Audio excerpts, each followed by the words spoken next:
Hello friends, welcome back to another video. तो हम लोग ने 83 क्वेश्चन तक कर लिया था। अब 84 से करना है आज वाली वीडियो में। तो चलिए, अगर आप लोग इस चैनल पर नए हैं तो चैनल को लाइक शेयर सब्सक्राइब ज़रूर करें, और पीछे 2 वीडियो नहीं देखे हैं तो जाकर प्लीज़ वीडियो को ज़रूर देख लें। और चलिए, अब क्वेश्चन नंबर 84 से शुरू करते हैं। दिल्ली सल्तनत के किस सुल्तान ने इस्लामी शरीयत कानून द्वारा मान्यता प्राप्त केवल 4 करोड़ खराज, जक़ात, जजिया और खुम्स को ही आरोपित किया? तो कौन सा ऑप्शन सही है? बलबन, सिकंदर लोदी, गयासुद्दीन तुगलक, जलालुद्दीन खिलजी या ऑप्शन नंबर ई? कौन सा ऑप्शन आपको लग रहा है कि सही होना चाहिए? तो इसमें ऑप्शन नंबर ई है जो सही है। फिरोज शाह तुगलक ने सर्वप्रथम कर प्रणाली को धार्मिक स्वरूप प्रदान किया। इसने 23 प्रचलित तुगलक ने 23 प्रचलित करों को समाप्त करके इस्लामी शरिया कानून द्वारा मान्यता प्राप्त केवल 4 करोड़ जजिया, खराज, जक़ात, खुम्स को आरोपित किया। फिरोज शाह तुगलक ने ब्राह्मणों पर भी जजिया का लगाया था। फिरोज शाह तुगलक जी थे, उन्होंने ही ब्राह्मणों पे भी ये लगाया था। तो ऑप्शन नंबर में फिरोज शाह तुगलक का जिक्र नहीं है, तो ऑप्शन नंबर ए सही होगा। चलिए, 85 किस वर्ष शिवाजी ने काशी के प्रसिद्ध विद्वान गंगा भट्ट से अपना राज्याभिषेक रायगढ़ में करवाया एवं छत्रपति की उपाधि धारण की? 1646, 1666, 1670, 1674 या ऑप्शन नंबर ई? कौन सा ऑप्शन सही होना चाहिए? तो ऑप्शन नंबर डी बिल्कुल सही है, 1674। 14 जून 1674 को शिवाजी ने काशी के प्रसिद्ध विद्वान गंगा भट्ट से अपना राज्याभिषेक रायगढ़ में करवाया एवं छत्रपति की उपाधि धारण की। शिवाजी की मृत्यु कब हुई थी? शिवाजी की मृत्यु 12 अप्रैल 1680 को हो गई थी। चलिए, 86 देखते हैं। मिथिला के कर्नाट वंश की स्थापना किसने की थी? नरसिंहदेव, हरिसिंह, हरिदेव, न्यायदेव या ऑप्शन नंबर ई? कौन सा सही आंसर होना चाहिए? तो ऑप्शन नंबर डी बिल्कुल सही है, नन्न देव। यहाँ पे ये गलत है, नन्न देव। चलिए, तो ऑप्शन नंबर ई बिल्कुल सही आंसर है। चलिए, तराइन के प्रथम युद्ध में पृथ्वीराज चौहान का सेनापति कौन था? जयसिंह, स्कंद, कार्तिकेय, परमदिदेव या ऑप्शन नंबर ई? तो कौन सा सही है? तो ऑप्शन नंबर बी बिल्कुल सही है। तराइन का प्रथम युद्ध मोहम्मद गौरी और पृथ्वीराज चौहान के बीच हुआ था। कब? 1911 ईस्वी में हुआ था। जब पृथ्वीराज चौहान विजय कौन हुआ था? ये विजय हुए थे, पृथ्वीराज चौहान विजय हुए थे। स्कंद इस युद्ध में पृथ्वीराज चौहान का क्या थे? सेनापति थे। स्कंद कौन थे? इनके सेनापति थे। चलिए, 88 देखते हैं। किस वर्ष दादा भाई नौरोजी हाउस ऑफ कॉमन्स के सदस्यता के रूप में निर्वाचित हुए? तो 1890, 1892, 1891 या 1897 या ऑप्शन नंबर ई? तो कौन सा सही है? तो इसमें कब हुए थे? 1892, 1892 में दादा भाई नौरोजी ने अपने लंदन प्रवास के दौरान London Indian association and east India association की स्थापना की थी। किसकी? लंदन इंडियन एसोसिएशन और ईस्ट इंडिया एसोसिएशन की स्थापना किए थे। दादा भाई नौरोजी ने 1892 में ब्रिटेन में उदारवादी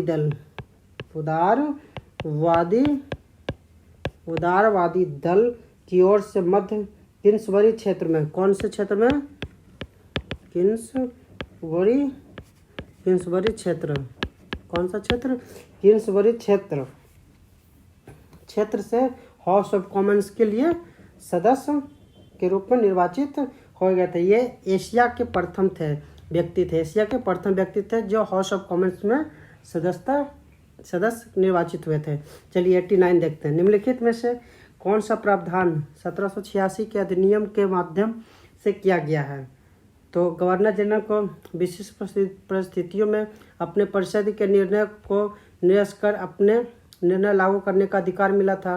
गवर्नर जनरल को प्रधान सेनापति की शक्तियाँ भी प्रदान की गई थी। कंपनी को कर्मचारियों को उपहार लेने पर प्रतिबंध लगा दिया गया था। गवर्नर जनरल इन काउंसिल को सर्वोच्च न्यायालय की अधिकारिता से मुक्त कर दिया गया था। यह ऑप्शन नंबर ई। तो सही कौन सा होगा? तो इसमें सही है ऑप्शन नंबर ई, जो 1786 का अधिनियम गवर्नर जनरल द्वारा विशेष परिस्थितियों में अपने परिषद के निर्णय को निरस्त कर अपने निर्णय को लागू करने का अधिकार प्रदान किया गया था। परिस्थितियों का ये भी है। और साथ ही गवर्नर जनरल को प्रधान सेनापति की शक्तियाँ भी प्रदान की गई थी। ये दोनों सही है। तो इसीलिए ऑप्शन ए भी सही होने के कारण इसका सही आंसर कौन होगा? ऑप्शन नंबर ई। चलिए आगे देखते हैं। तो 90 देखते हैं। निम्नलिखित घटनाओं का कालक्रम के अनुसार बढ़ते हुए सही क्रम में, मतलब बढ़ते हुए क्रम में इंक्रीजिंग ऑर्डर में सजाना है। वास्को डी गामा की दूसरी बार भारत यात्रा, वांडीवास का निर्णायक युद्ध, ब्रिटिश ईस्ट इंडिया कंपनी की स्थापना, बेदरा का निर्णायक युद्ध। तो ऑप्शन देख लीजिए आप लोग, और मैं 5 सेकंड के लिए रुकता हूँ, कौन सा सही होना चाहिए। चलिए मैं बताता हूँ। वास्को डी गामा की दूसरी बार यात्रा कब हुई थी? 1501 में। ब्रिटिश वांडीवास का निर्णायक युद्ध कब हुआ था? 1760 में। ठीक है। ब्रिटिश ईस्ट इंडिया कंपनी की स्थापना कब हुई थी? 1599। और चौथा बेदरा का निर्णायक युद्ध कब हुआ था? 1759। तो आप देख लीजिए कैसे होगा। तो एक, चलिए पहले क्या हुआ था, ये सही है। उसके बाद कौन सा सही है? Option number 3, 1599। ये उसके बाद फिर 1559, फिर 1560। तो ये ऑप्शन नंबर सी बिल्कुल सही है।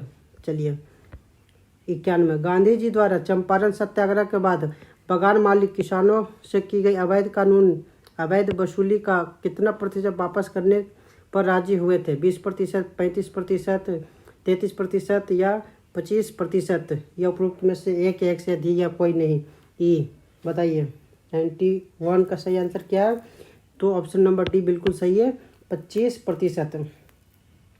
सरकार द्वारा गठित आयोग के सुझाव पर तिनकठिया जो पद्धति था, क्या था? तिनकठिया जो पद्धति था उसको समाप्त कर दिया गया। और बगान मालिक को अवैध वसूली का कितना? 25%। कितना? 25% वापस करने पे राजी हो गए थे। चलिए 92। इंडियन नेशन सोशल कॉन्फ्रेंस की स्थापना किसने की? ए दादा भाई नौरोजी, एमजी रानाडे, गोपाल कृष्ण गोखले, आत्माराम पांडुरंग, या ऑप्शन नंबर ए? कौन सा सही होना चाहिए?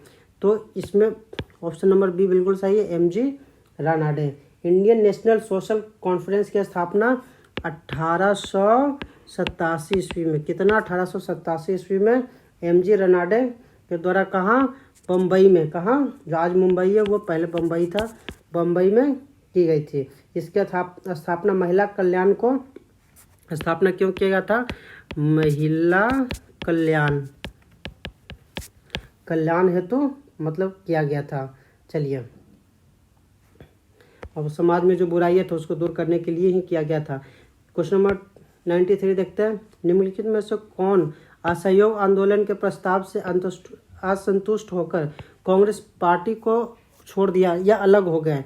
कौन थे? Annie Besant, CR. Das, Mohammad Ali Jinnah, Bipin Chandra Pal. तो आप या ऑप्शन नंबर ई, कौन सा सही आंसर होना चाहिए? आपको लगता है कौन सा सही आंसर है? तो चलिए बताइए। तो इसमें सही आंसर है ऑप्शन नंबर ई। तो इसमें एनी बेसेंट, मोहम्मद अली जिन्ना, बिपिन चंद्र पाल एवं